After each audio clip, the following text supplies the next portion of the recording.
online, and like we saw each other. It just felt like we knew each other. And just to let you know, we're both sponsored by the same coach, but on opposite legs. We don't help each other at all. And financially, that is. And so we're sitting there at Summit, and there were a lot of aha moments at Summit. And one of them that great leaders do, and a leader by the name of John C. Maxwell, you might recognize that name, right? If you haven't, I have a workbook for you to get. I'll show you that in a little bit. But anyway, we were in his meeting. You had to qualify for it. It was like a Success Club reward. And I was sitting there with Megan, and we were listening to him. And then at the end, there was this Q&A, and this guy says, hey, you know, like, if you had one do-over, what would you do? And it still gives me chills, like, in the back of my head. He said, John C. Maxwell himself said, I wouldn't go it alone. And from there birthed our teams, like, our team itself. So Megan and I just like looked at each other, and we were like, yes, we hear you. We're going to do this. We're going to collaborate. We're going to include everyone. Like, this year's summit theme, You Belong Here, like, totally rings true to everything that we've taught our team and felt and expressed and that kind of thing. But what was really neat there is that we came away from Summit with such a fire, and we were success partners. From there on, we collaborated, and we knew that together we were stronger, and we taught our team to do that. But there's one catch to a success partner. Some of you might be on here and being like, oh my gosh, I've done it. It doesn't work for me. But success partners are like dating. I've had 2 before I had Megan, and I had only been a coach for a year and a half. So you got to keep searching to find your match. Like, one thing that Megan and I do real well is we jump forward without fear into trying new things when things aren't working. And that's another part of, like, maybe if you guys have read the Build to Last by Keith Callahan, that's a part in there that he really emphasizes on attracting leaders, is like, you need to just let go of fear and come into your power and all that kind of good stuff. But so at Summit, Megan and I are talking, and we're planning for our team. And, you know, I'm just looking at my income, and while it grew a ton from year 1 into year 2, I noticed it started to level out. And that's when the math brain part of me was like, what's going on? It's starting to pay me kind of like a salary. And by the end of that year, I was a 5-star elite coach. But it wasn't like, oh, here's all the money, you know? It wasn't what I expected was coming.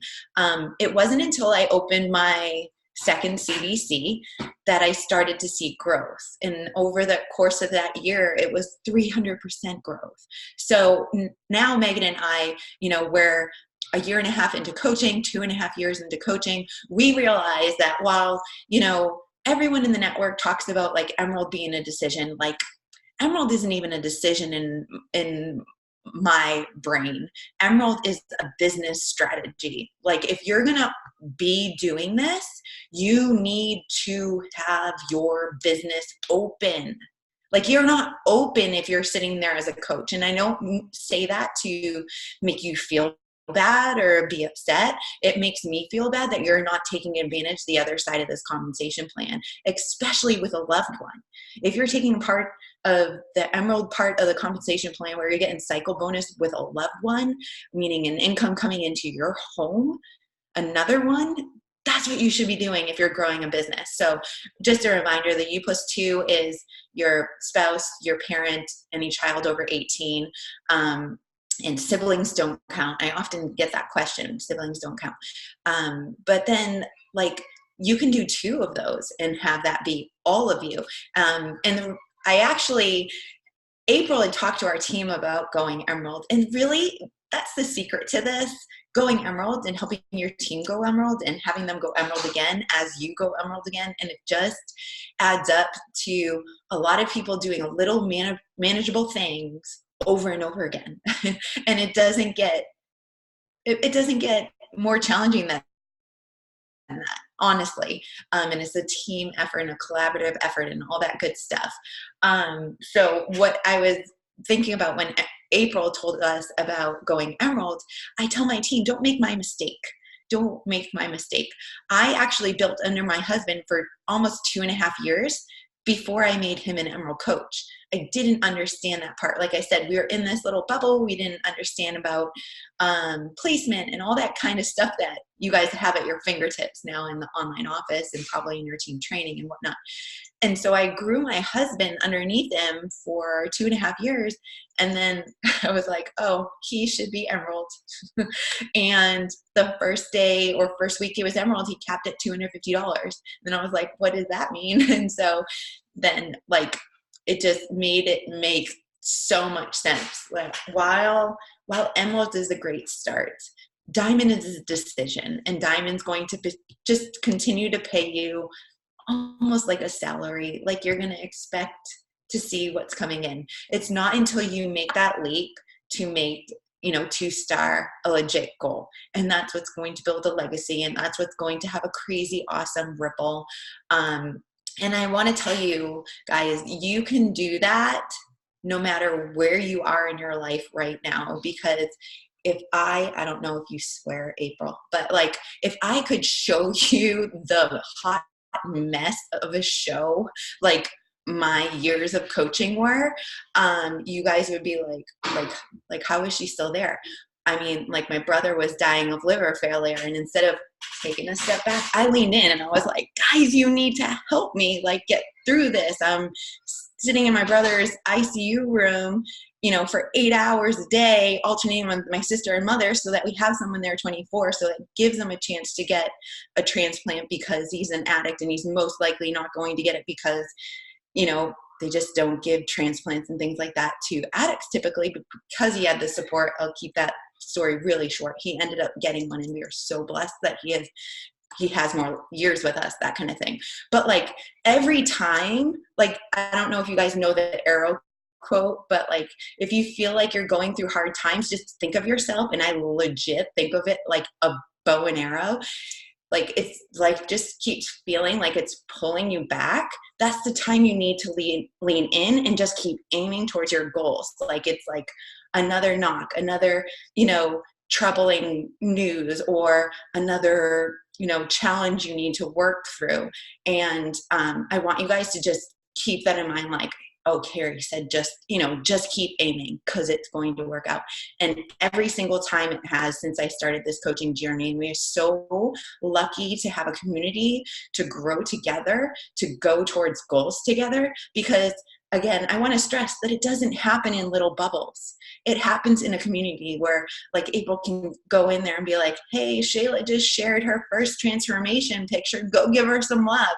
And then we bust the Facebook algorithm and Shayla's transformation is all over everyone's page. Like that's what we want. We want a community support of people helping other people. And I think one of the greatest things about being able to grow this business is it's not a come look at me, like I'm doing this so perfectly. No, it's like we're all doing the best we can with the time that we have, and everybody has that same time in the day. It's just going to be a matter of how structured you are to use it. And again, I want to stress that you're going to be a little unbalanced, but that's okay. It's not forever. And once you get that second CBC going, you're going to see what I mean once you can have that volume below you.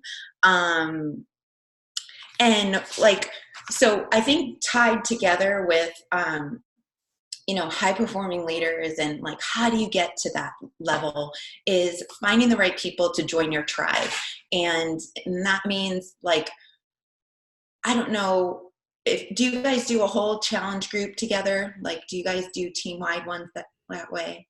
So like our challenge tracker app for MM100, we have a team wide, and basically any new coaches can be in mine for like the first 3 months, and then they do their own. Okay. So you guys are all app focused? Or no, Facebook? Like the first time that we did it mostly Facebook. Okay. Some of them do that though. So the app just for me personally makes it a little harder to find coaches because everybody's kind of doing the same thing with check-ins and whatnot. And Facebook groups, that's what I was looking for. They stand out. Like you can celebrate somebody for helping you lead the group. And they're like, what? I'm like, you're doing exactly what I'm doing by like posting your workout and, you know, sharing a meal that you liked. Or I think that's one of the things that, that our team does well and our team recognizes. And I suggest that you guys try to start doing that too, if you're not already, because that was one of the things that Christina and I highlighted when we were talking about high performing leaders, is that you need to be able to recognize who you want to work with. And I think challenge groups are one of the best places to find those people. As you move along, sometimes you might be able to move someone directly from a cold conversation to a coach sign up. I don't have luck that way. I usually onboard them. Well, what we did for several years was Shakeology challenges, then to a paid challenge group, then to a coach.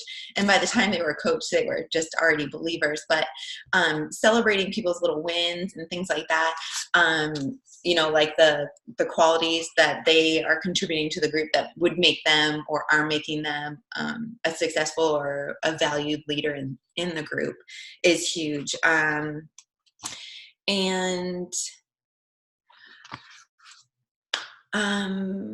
what else did I want to consider? I have notes everywhere. I was so excited to talk to you guys. Now I'm like, Oh, one thing I wanted to warn you guys about. I think that a lot of people will get in this mindset of, oh my gosh, like this isn't working. You know, I have to do more PD, or I need to seek out more training before I can move forward. And I think that's one of the biggest blessings about our coaching, our job, is that we're human and we don't need to do that. We need to revisit conversations that maybe stopped. And one way that I often have our team do it is just in, you know, kind of a very light manner, like, hey, did I throw too much information at you at once? I'm just so excited. How are you doing? Or, you know, like just kind of almost apologizing for the message that went to them when they didn't respond back to it. Because one thing that I've learned as a mom is that, like, I can't assume that people are purposely ignoring me. And I think that's where we get into a not so great headspace. I have to assume that someone grabbed their phone at a red light and was like, oh shoot, it's green, and tossed it to the side, or, you know, all heck broke loose and they have to go change a dirty diaper, or, I mean, just things happen. Like sometimes you even think you get back to people and they're like, oops, that's my bad. I dropped the ball. But one thing, like, I think is really great about that, and being able to retract and start over and start those conversations over. And the last thing that I wanted to talk to you guys about was like stepping into your own personal power. Like, I think sometimes we get in the habit of comparing ourselves to other people. I mean, pretty intimidating. I was sharing the stage with Christina Delgado talking about high performing leaders. And in, you know, my first thought, I was like, yeah, no, like, that's quite a coach to stand next to and try to add value next to. But if we can put on our blinders and really see that we have something incredible and believe that we have something incredible to offer, because that's what people are essentially buying. They're buying your story. They're buying like your vibe. They're buying your positivity. And I know everybody's different. Not everyone's going to be super excited all the time and, like, you know, super happy. We all are going to have our days, but I think as Beachbody coaches, we can do one better. We can post about not having a great situation going on, but we can always add in there our silver lining, because not only will it help people that are reading it, it's also going to help you have that right mindset moving forward. Let me see.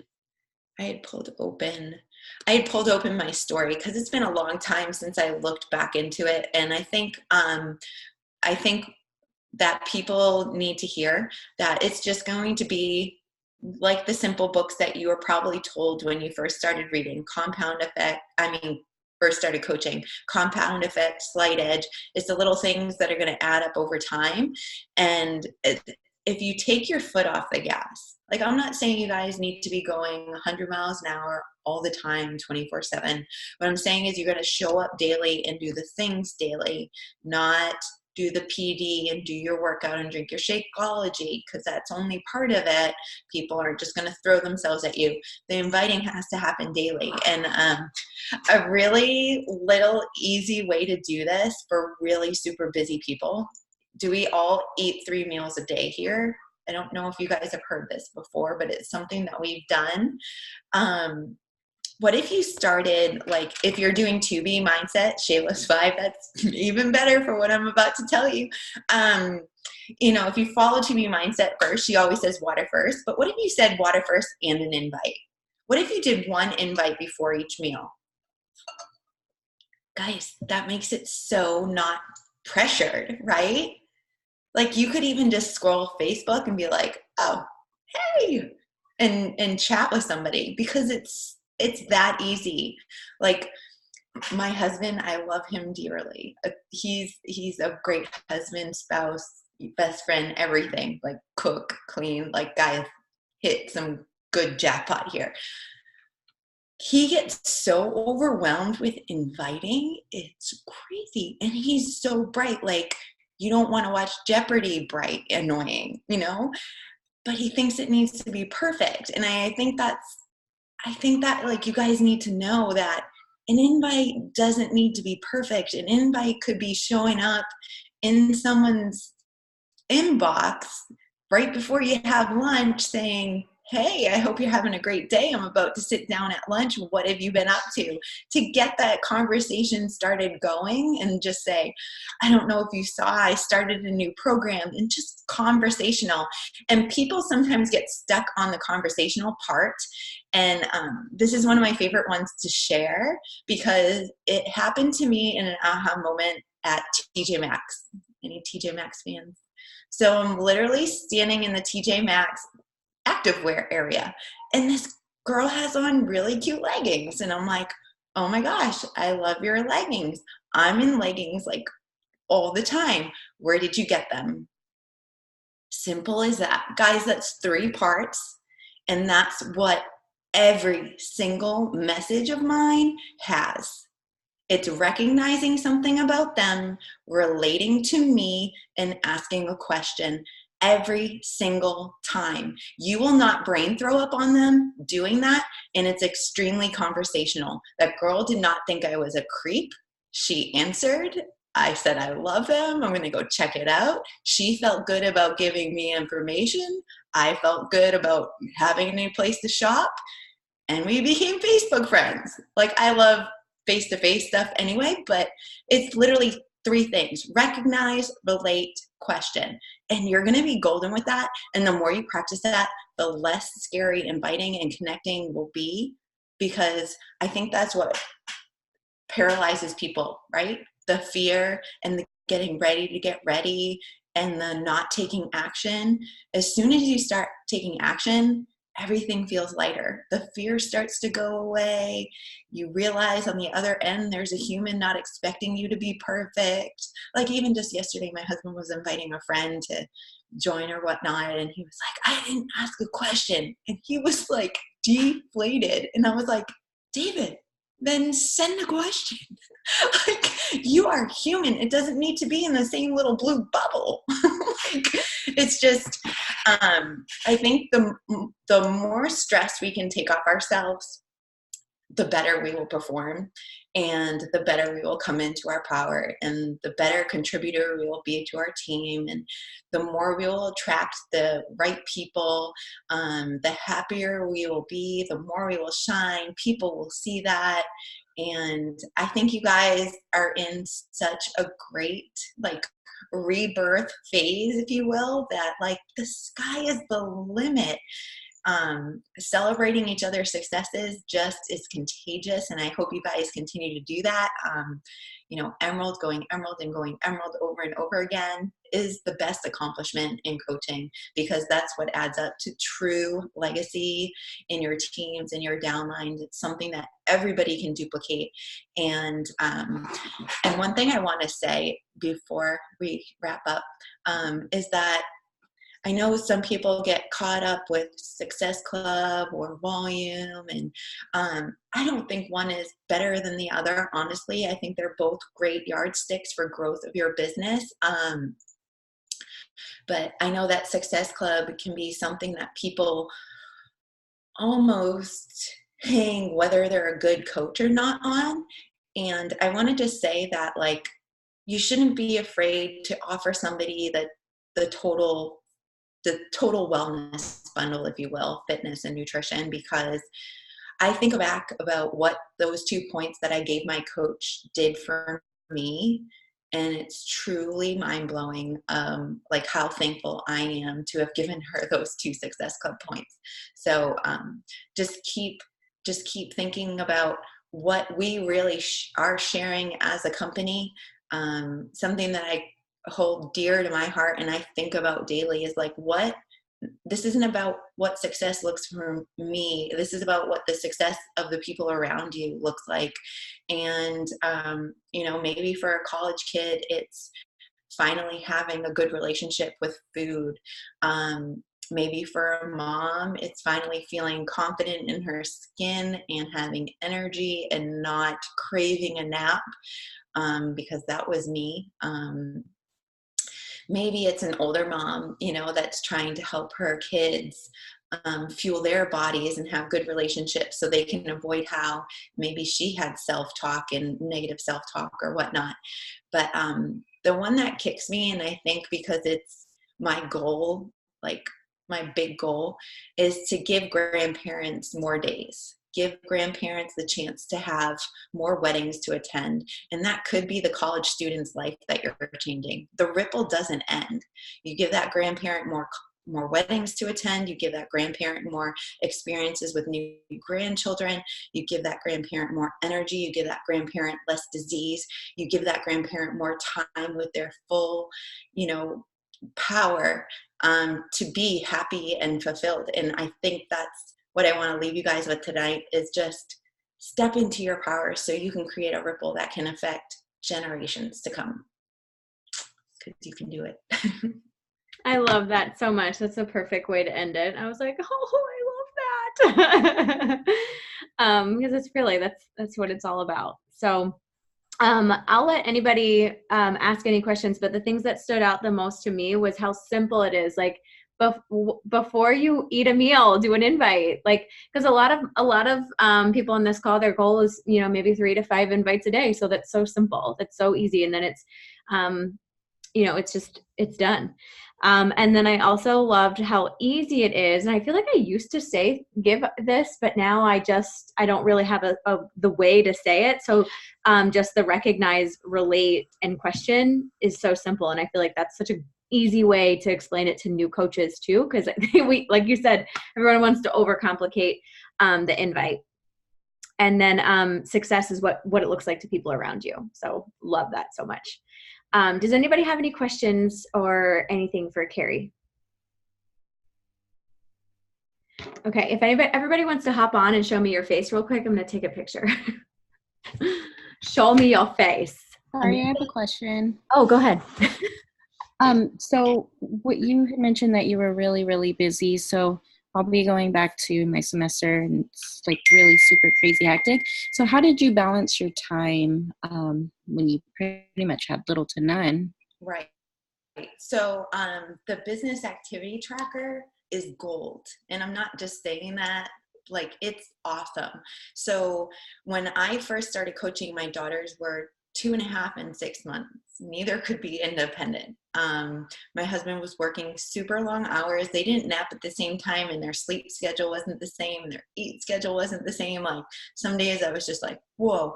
I literally would have my business activity tracker and my laptop on the top of my stove. Like it wasn't fancy at all, but I knew that I would be going into the kitchen over and over again.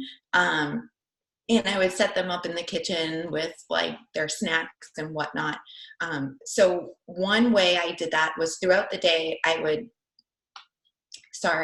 attack my business activity tracker. And at the time, I didn't care if I went down like day by day, which I think is a really good thing. And it's set up that way for a reason, but I would go across on certain things. Like, so when this new one says, initiate connections and add followers for 20 minutes, I might say, 20 people, and then do as many of those across the time allows, if that makes sense. But I also worked late at night. I sacrificed sleep, to be very frank. I worked between my 2 daughters' cribs on a beanbag chair with a laptop, and that's where my elite team was built. Like that first year and a half of coaching, we joke about it now, but like that was legit my first office, if you will. And so they would go to sleep around 9:30, and then be asleep until, well, the little one, not as much, but probably 6 a.m. at least. And so I knew, like, as I started getting into the morning hours sometimes, that I was like, well, I gotta go to sleep because somebody's getting up in less than an hour, not working till 5 a.m., but like the little one needing milk or whatnot. So that was definitely my go-to, chipping away at the tracker in the cracks of the day when I could. I guess you could do that like as part of your before meal ritual. A really good way to do it is waiting for your energize to kick in before you start your workout. You can chip away at things real quick. I was just really efficient with my time, and I was saying that to my husband because we retired him, and so we're both home, and this summer was nuts. It was 12 weeks long, and I was like, oh my gosh, like I was so much more efficient when I had no time. So it was weird that was surprising to me because I grew up as a swimmer, and I always did better in school and swimming when I was like totally in season and training tons of hours because I knew I had to be focused. So that's how I did that. Thank you. Yeah.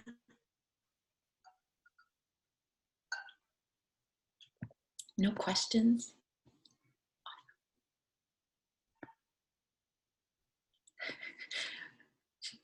You messaged 15 Rachels? No, just kidding. Oh, you're muted. You're muted. I've been talking for a really long time.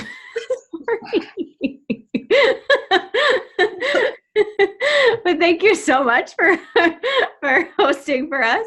And this was such a great call. And I think I started recording like 5 minutes after you started talking. Okay. So I'll just fill them in on your story. I think that's the beginning of that was what they missed. But I was definitely a little all over the place because like my passions to talk about are like obviously leading, but also like going after fear, like not even worrying that when you're being pulled back in life, mm-hmm. like this isn't a sign that you're not able to do this. This is a challenge. This is like, I see you trying to thrive. Let's see if you can get through this. And I really like rise to that. And I hope you guys can too, because this is so doable, and leaning in together is so huge, especially through the fall, because the big boom is coming in January, guys. So hang on, it's gonna get crazy. Exactly. All right, let's take a quick picture, everyone. Come show me your faces. All right, 1, 2, 3. Okay. Thank you, Karri, so much. And I hope you guys have a great night. I hope this was helpful for you. I will post the recording